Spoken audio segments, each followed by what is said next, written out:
U Železari Smederevo od danas rade obe visoke peći. Obnovljena je proizvodnja i u visokoj peći broj 1, koja je van pogona bila od maja 2011. godine. Visoka peć je prethodnih meseci remontovana tako da će proizvoditi maksimalnim kapacitetom, a 80% radova uradili su radnici iz domaćih firmi. Premijer Aleksandar Vučić kaže da se o strateškom partnerstvu pregovara sa čeličanom iz Kine. Mi danas zajednički vodimo razgovore. Zajedno sa današnjim rukovodstvom Železare vodimo razgovore sa strateškim kineskim partnerom, sa kompanijom Habis. To je, neki kažu druga, a neki kažu najmoćnija čeličana ili čitava industrija čelika u svetu.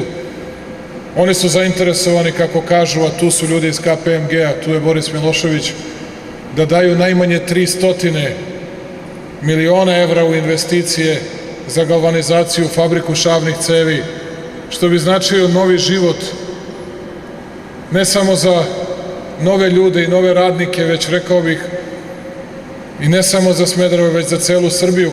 Vučić je rekao da bi privatizacija i dolazak strateškog partnera u Železaru značio novi život ne samo za nove radnike, nego i za Smederevo i za Srbiju. Ljudi u Srbiji mora da znaju da to nije uspeh samo za radnike, već uspeh za Srbiju, jer je vrednost proizvodnje gvožđa na godišnjem nivou od $400 miliona, odnosno 1% bruto domaćeg proizvoda. Rekao sam, najveći vatromet u Srbiji imaćemo kada nađemo strateškog partnera, kada privatizujemo Železaru. Nadam se da ćemo to uskoro moći da uradimo, a da vi budete zadovoljni, jer naš uslov je uvek nema otpuštanja radnika iz Železare, radnici moraju da ostanu ovde da rade i samo nove radnike da primate.